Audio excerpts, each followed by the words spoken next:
Hi everyone, this is Joanna, and today I'm going to take you through the steps to make an amazing chicken parmesan. It's super easy. I'm no chef, but I've watched a few tips and tricks from my Italian grandmothers, so I'd love to share with you the way to make a meal that will leave your guests feeling happy. So I think the first part of making a really great chicken parmesan is to go to your local meat department. I happen to like Italy because I live nearby, but any good butcher, and tell them that you'd want, like, depending on how many people you're cooking for, about 1 pound to 1.5 pounds of chicken. I like to ask if they can pound it really thin, and if you want to do that at home, you can grab one of these and just make sure that you get your chicken nice and flat and even, so that they cook, all at the same time and temperature and come out the way you want them to. The next step is to just salt and pepper the chicken for some flavor. So you want to make sure you get both sides. Generous amount. This freshly ground pepper, I think it makes a difference. Salt. Flip it over.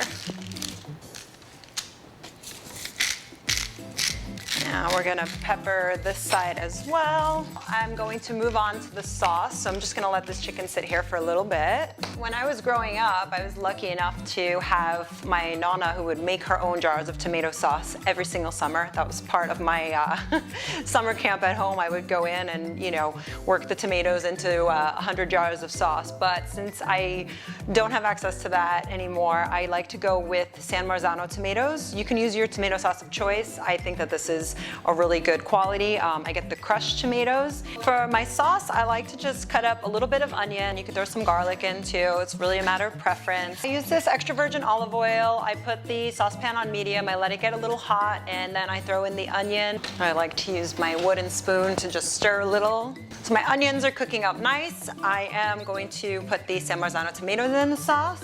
At this point, what you put in the sauce is really a matter of preference again. I like to put a little salt, pepper, sometimes some oregano. I like it spicy, so I throw a little red pepper in, again, matter of preference. Towards the end, I like to add some fresh basil in. So we're just gonna let this sit while we focus back on the chicken. So I'm going to set up 3 stations here. The first is gonna be the flour. We are going to be dipping the chicken in an egg mixture after the flour. We're gonna set up this mixture of these Italian breadcrumbs.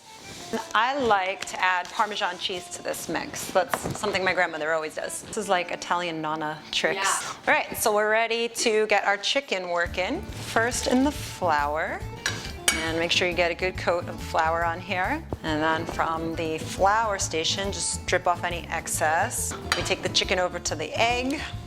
Chicken. And then from here, we go to the breadcrumb mixture. Get it all covered. Flip it over, take a look at the other side. And this one is perfect and ready to hit the stove. So we're just gonna repeat the same process. That's another thing, like a lot of people don't know how to do like a simple Sunday sauce. I like to use the same, formula and just throw like some Italian sausage or something in there to give it a little bit of flavor, or meatballs or whatever. And I buy the fresh pasta at Italy, so you can always make that on the side with your extra sauce. Some nice spaghetti goes well with this. Beautiful pieces of chicken ready to go. Oh, it's smelling really good in here. My fresh mozzarella cheese, so don't skimp on this part. Make sure you buy a really good mozzarella. So we're just gonna slice this mozzarella up into some small pieces that you can layer on top of your chicken when we're ready for it. You can always throw any extra mozzarella in a nice caprese salad.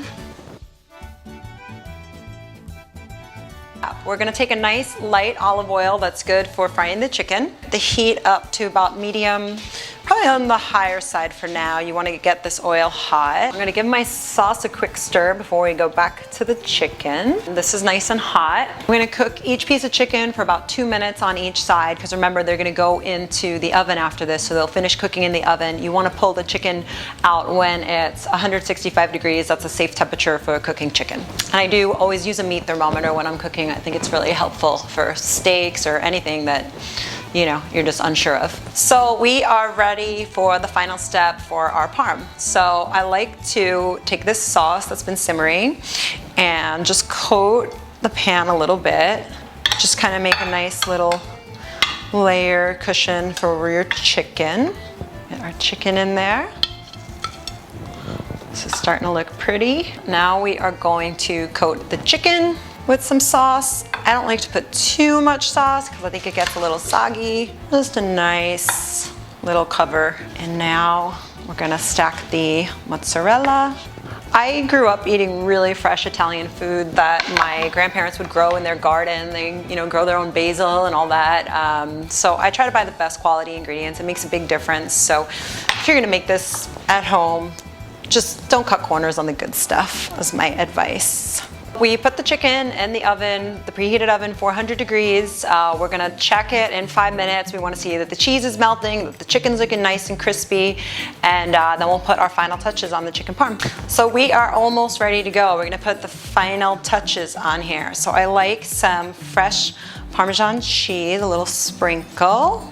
Oh, this is looking pretty. I cut up some fresh parsley. And then last but not least, we have a little fresh basil. And I am going to pop this in the oven and we will have chicken parm on the table. Oh my goodness, my kitchen smells so good. My dog must be losing his mind right now. Ready to go. The parm looks beautiful. I'm about to dig in and try this. Let me know in the comments how yours comes out, if you did any variations or what you thought of this recipe. And also let me know what else you'd like to see me cook next. I'm gonna try to work some more cooking videos into my channel. Thank you so much and see you soon. Bye.